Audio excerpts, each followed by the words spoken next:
Hello, this is a video on the Wilcoxon masked pairs signed ranks test. It's a distribution-free alternative to the related samples t-test. The test tests the null hypothesis that the distribution of difference scores in the population is symmetric about 0. Suppose you conduct a study to see if counseling helps reduce aggression among young adolescents with learning disabilities. You randomly select 12 adolescents and measure their aggression by computing the sum of subjective ratings of 5 research assistants who have been trained to measure aggression. Then after several counseling sessions, you measure their aggression again. You decide to test a directional hypothesis that the counseling sessions will reduce aggression. In addition, you decide to use an alpha of 0.01. Let's suppose that this is our data. Here we have 12 values before the counseling and 12 values after the counseling.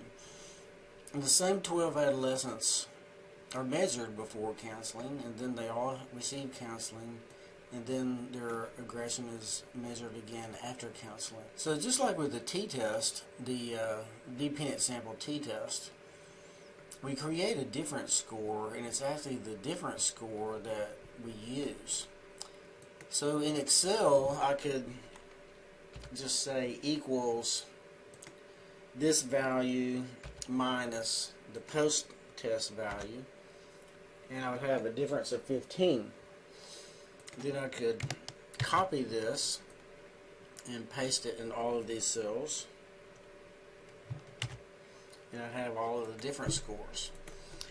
So then the next thing you do is you rank the absolute value of all of these different scores. You do not rank the raw data scores, you rank the different scores. So I said the absolute value, and the absolute value ignores whether or not it's a positive or a negative. So this -1 is actually the lowest score in absolute values because it's a 1. In reality, if you do not ignore the signs, this -3 would be lower than the -1. But we're looking at absolute values because we want to know the absolute value of the difference.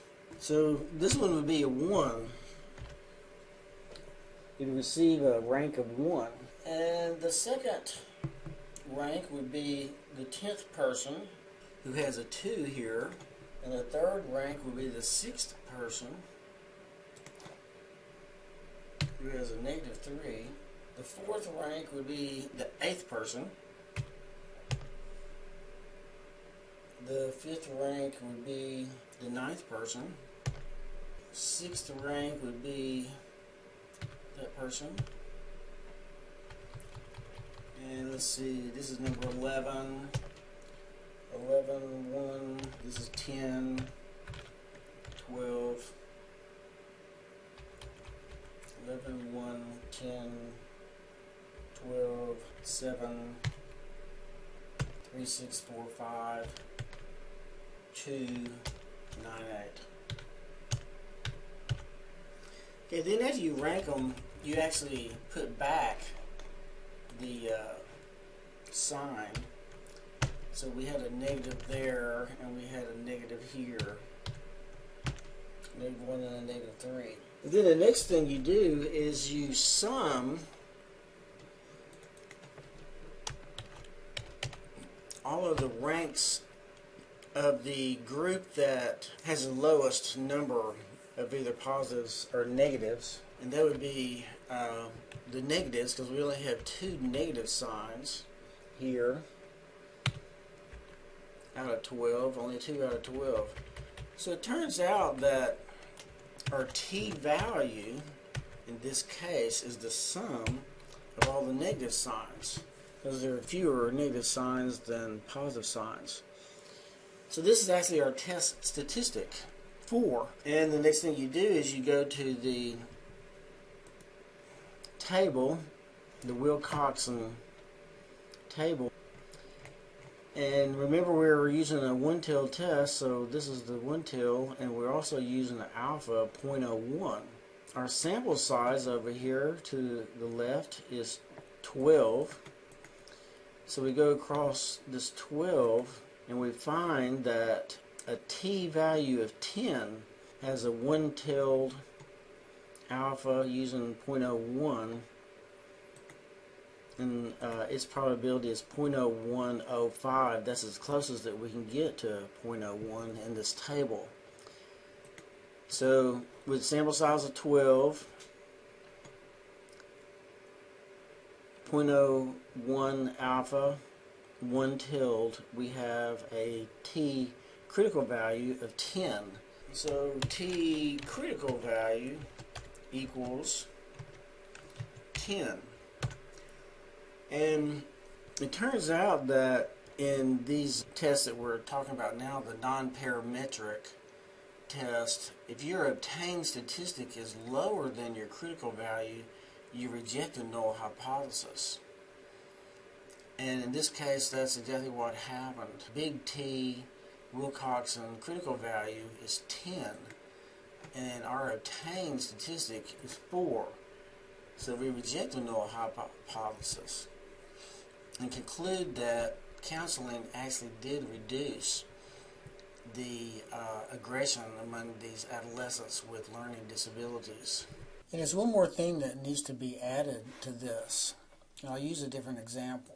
If you have pre-test and post-test scores like we have here, and you calculate differences, like 2 minus 0 is 2, 11 minus 5 is 6, 10 minus 12 is minus 2, 6 minus 6 equals 0. And it's this 0 that I wanted to point out. If you have a difference of 0, you ignore that case when you're conducting the Wilcoxon paired t-test. You also ignore it when you're ranking. You ignore it when you're ranking, and you ignore it when you're looking at the critical values. And so it turns out, like in this example, the lowest difference score is 2. And as we said before, when you're ranking them, you ignore the minus sign as well. So this 2 and this minus 2 have the same rank, and they're the lowest. So they're the average of 1 and 2, which is 1.5. So they both get a 1.5. And then you skip to 3, and then you go to 4 for this 5 difference. And then you go to 5 rank for this 6 difference. And then 6 rank for this 8. 7th rank for this 10. As it turns out, this minus 2 is the only minus difference. It had a rank of 1.5, and I'm going to put this 1.5 in the minus ranks column. In this case, just for complete coverage, I'm ranking the minus ranks, or I'm summing the minus ranks, and I'm summing the plus ranks. So you have a sum of 1.5 ranks for the minuses and a sum of 26.5 for the plus ranks. So it says 1.5 is the lowest, and this becomes our t value, t obtained. And if you look up the critical value like we did before in this video for n equals 7, see, notice we really have 1, 2, 3, 4, 5, 6, 7, 8 pairs of data. But since we had a difference of 0, we're ignoring that one, and now we have an n of 7 instead of 8 because we ignored this 0 difference. So if you look in the critical value for a non-directional test, 0.05 alpha, n equals 7, you'll find a critical value of 2. And since our obtained value, 1.5, is lower than 2, we reject the null hypothesis.